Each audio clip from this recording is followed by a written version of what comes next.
Hello everybody, welcome to Gateway Gamers. My name is Bryan Marvel, and today I'm coming to you solo once again. If you have listened to last week's episode, RP and I, the main show, will be going to once a month just because of timing and kind of getting things together. Being able to bank some episodes is important to us. We're kind of rushing to get together to put out episodes, and it's too much for what it is. It's supposed to be fun.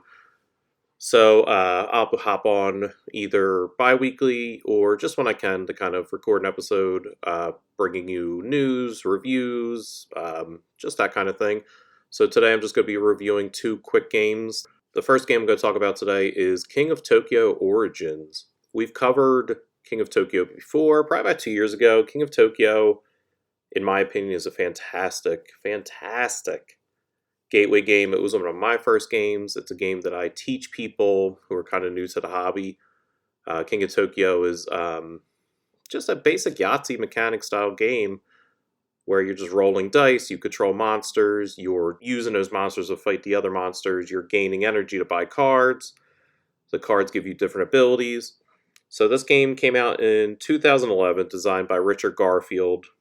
MSRP'd for about $45. It came with 6 different monsters, a variety of cards, giant dice, tokens. It was perfect the way it was. As the years have gone on, they create expansions to make the monsters more unique, to give them powers. It was an expansion pack you had to buy to get powers for these individual monsters, so they felt different. They weren't just cardboard standees in the game. As the years went on even further, in 2021, they came out with the Monster Box, which was all the expansions and 10 monsters, and it ranges for about $50 to $60. And it was perfect. It was a perfect game. All the expansions were in there. And then recently, they announced the King of Tokyo Origins is coming out. What that is going to be a slimmed down version that's coming to Target for cheaper MSRP. So if you don't know, Target will reach out to these game publishers and kind of say, we want a game, one of your established games. They need games for the more casual, like more person who's going to walk through, catch their eye, and buy a cheaper game than a $50, $60 box. They need games for families, but they want to use these licensed games and just kind of tone them down. So if you're a company, you're not going to turn that deal down because Target usually carries those games exclusive. They'll push them out there. They'll really get your name out there, get some brand recognition out there. So what Aiello did, the company that makes this game, they scaled back their monster box and just went back to the original pretty much. They came out with this King of Tokyo Origin, so it's going to be 4 monsters for 2 to 4 players, and MSRP's for about $30. It's fine. It's a good model, I guess, but the original game that was $45 is pretty much the exact same thing. So I understand what it is, but also it's kind of pointless. From a collector standpoint, it'll do well because at this point in King of Tokyo, there's over 100 different monsters between the different expansions they put out. They put out con exclusives. They have monsters that are for every country in the world they kind of put out there, and people collect them. So people run out and they'll buy this box if you are already a owner of King of Tokyo just for the 4 monsters. And the 4 monsters look fun. It's like a robot hamster. You have a robot gorilla. You have another giant lizard, and then a eyeball cyclops fish gorilla looking thing. Super fun. Really fun characters. That's the one thing this game always has had. Always had a very loose, goofy feel to it. So, for King of Tokyo Origins, like I said, it kind of goes down to the basics. So I'll just go over the basic gameplay so you can kind of decide if you want to get it or not. So in King of Tokyo, you pick a Kaiju type creature. You pick one of these 4 creatures that's in the box. And then that's your standee, your character that you're kind of representing. The point of the game is that you want to reduce the other characters you're playing against down to 0 health from 20. Or you want to become the most famous monster in Tokyo. And this is done from rampaging through Tokyo Bay, which is a small cardboard insert that's in the box that basically just represents where your monster is going to be when they're inside Tokyo Bay. And how this is done is on your turn, you're going to roll 6 dice, which have the following symbols: a number 1, a number 2, or a number 3, an energy symbol, which is like a little lightning bolt, a heal, which is a heart, an attack, which is a fist. You're going to roll those dice, and over three rolls, you're going to choose whether to keep or discard each die in the order that you want. The energy symbol gains you energy and form these little cubes, which are used to buy cards. The hearts, the more you attain, the more you can heal. The fist is how much you can attack the other players, depending on where you're at in the game. And then the numbers, if you roll them like 3 1s, you get 1 point. If you roll 3 2s, you get 2 points. You roll 3 3s, you get 3 points. And then any additional of that number that you get is 1 more point. And then you kind of do that throughout the game until you either reach 10 fame points or you reduce the other players down to 0. Another thing that comes in the King of Tokyo box is there's 14 exclusive new power cards to this game. How power cards work is, as I've said, you build up energy in the form of these little cubes, and then you buy these cards that are out. I think there's 3 out at a time. And they just have different effects. So the ones like in a picture of an ice cream truck and your monster's holding up the ice cream truck and eating it. It costs 4 and you'll gain 1 star energy or fame, and then you gain 2 health. Another one will be each time, if you pay for 9, it's an Orb of Doom. And other monsters lose 1 heart each time they re-roll. So each time they kind of choose to re-roll to kind of manipulate their dice, they'll be losing health as they go. So it's different things like that. The 14 additional cards are fine, but I think it's, again, to get these collectors that want to have everything of King of Tokyo guaranteed to buy this game. But it's unnecessary. The cards, honestly, are the part of the game that doesn't get utilized a lot whenever I play this game. It comes down more to the fighting aspect. The cards are kind of like superfluous. People aren't really trying to get energy, but if they get energy, they'll buy cards. But energy seeking is kind of the last bit of strategy that I've kind of seen people use in this game. So there's the review of the game. Like I said, it's a great gateway game.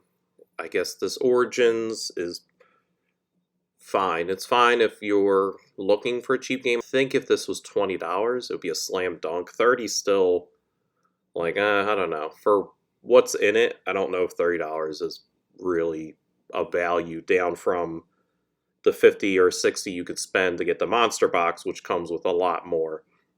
If this was a $20, I would say absolutely go grab it, but at 30, it's still, I'd kind of recommend the actual King of Tokyo if that's something you're more interested in, especially with all the expansions and the asymmetrical powers that you're kind of giving the creatures, and you can opt to not play with those powers if you're playing with a family to make it easier like this game is. So it's, I don't know, it's tough. I found they were coming out with this and I was kind of on the fence, and once the product came out and it looks exactly the same as every other product, I was just like, oh, okay, like this is kind of unnecessary. But I love King of Tokyo as a whole, so I recommend the product, but I also recommend getting the monster box if you're more inclined to getting a King of Tokyo game, or wait till this is on sale. We all know Target always has a buy one get one, or this will be 80% off in a year, because that's kind of how Target works. The next game I want to talk about today is actually a game preview that's coming to Kickstarter soon called the Massiverse Fighting Card Game. The Massiverse is something I'm not familiar with. It's from Image Comics, which is probably the 3rd most successful comic book industry, I would say, behind Marvel and DC. I would think Image is the next one for sure. They produce The Walking Dead, Invincible, and these characters, the newest one being called Radiant Black. So Radiant Black was a character that started around 2021 and was a new comic book series, as well as these other characters that are kind of featured in the game. So we have the Dead Lucky, the Griffin, 001, Inferno Girl Red, Pyre, Rogue Sun, Cataclysm, and Radiant Black himself. And the Massiverse is the universe that these characters all live in. It's a comic series that's still going on. These characters have had spun-off comics, so it's only natural that a card game or game of any type would come with this IP. This game was designed by Brian McKay. The artist is Daniel Mora. Daniel Mora has done the comic book for the Power Rangers. He's done the artwork for the Power Rangers card game and the bunch of expansions that come out for it. So if you've seen that game, you know the artwork is top notch, and this artwork is fantastic. The game looks amazing on table. Each card is unique. It really pops. I don't know if they're panels directly from the comic themselves or if these are all designed originally for the game. But if this is how the comic book looks, then I'm definitely interested in kind of grabbing and looking into more of these characters. The game itself is a bluffing hand management rock, paper, scissors type mechanic. It's re-implemented from another game that Solus Game Studios has called Pocket Paragons, and I'm pretty sure you can implement these cards into any expansion of that game, and I think there's about 5 or 6 expansions to that game where it just takes different creatures or fighters and just kind of have them fighting together. I'm pretty sure you could seamlessly have these characters implemented into that as an expansion, or this could be a standalone type of game. So in Pocket Paragons, how you play is the basic setup is that both players pick one of these characters that they want to play as. They take their cards from the box, they place their character card and their ultimate ability on the front of them, and the rest of the abilities you take into your hand. So you have every card from your deck in your hand. It's about 7. You have little dials that you set the HP to 10 and your energy to 0. And the point of the game is just to reduce your enemy's life down to 0. So both players secretly select one of their abilities from their hands to play in the round. They place a face down the table and then flip it up, and then they do the resolution of what the cards kind of say. It's very familiar to Unmatched. It takes the one card to one card against each other mechanic of Unmatched, which I really enjoy. It's just like kind of a rock, paper, scissors type of this card does 3 damage, this card does 2 damage, but they also have abilities that will kind of intersect and connect with each other. Each card counters something. As I said, it's like a rock, paper, scissors type mechanic. Each card has either a strength symbol, an intelligence symbol, or an agility symbol.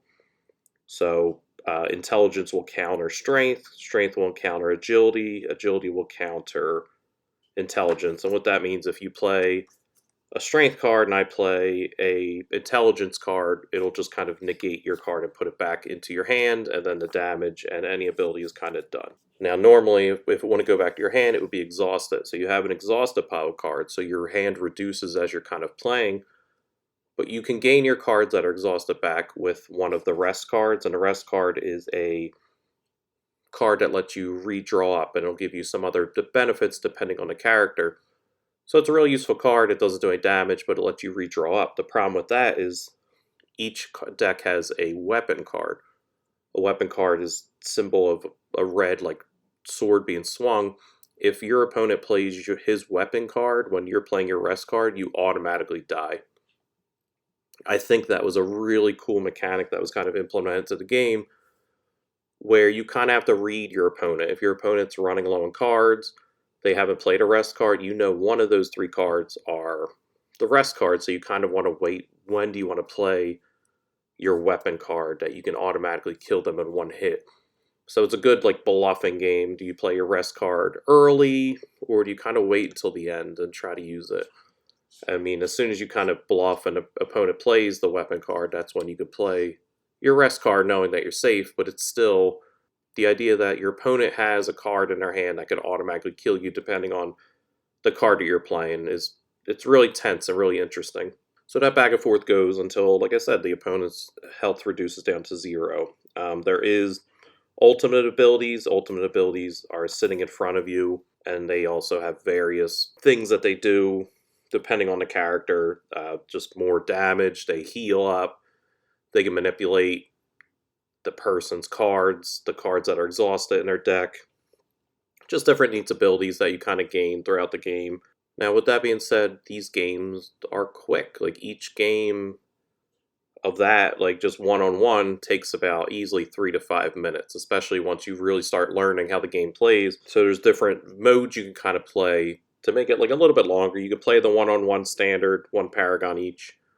And like I said, 3 to 5 minutes. There's a legacy mode where you choose 3 of the different characters.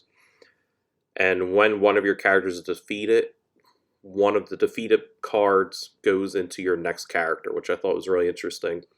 So it's kind of giving you advantage of having more cards. You could take a card that you really like from that character and implement it seamlessly into your next character to kind of give you an edge.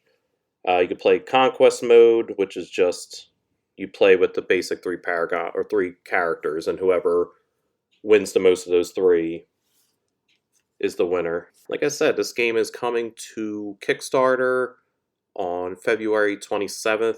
There'll be more information. I don't have a lot of information on pricing and whatnot, but if it's something you're interested in, definitely check it out. Like I said, it's a Massive-verse fighting card game from Solus Game Studios.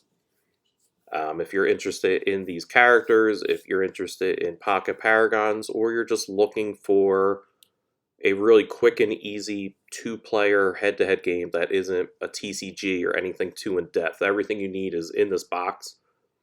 The box itself is kind of big, but you can reduce it down. Just a simple, like, honestly, you could probably fit all the basic cards into like a simple deck box from like Magic the Gathering and travel with it. I think this would be a great bar game. I think this is a game that RP and I will be playing at a bar a lot because it's so quick and just easy. It doesn't take up much table space. But that is Massive-verse fighting game from Solus Game Studio, designed by Brian McKay, and Daniel Moore does the art. Will be coming to Kickstarter February 27th. Definitely check it out. Keep an eye on it. I'm sure there's going to be probably more characters, more goodies, different types of artwork that you'll be able to get through the Kickstarter itself. Thank you again for listening. Like I said, we'll be back in 2 weeks with RP and I for a new game review. Until then, be sure to listen to some of our older episodes. Rate, like, and subscribe wherever you listen. It really helps out. And thank you so much.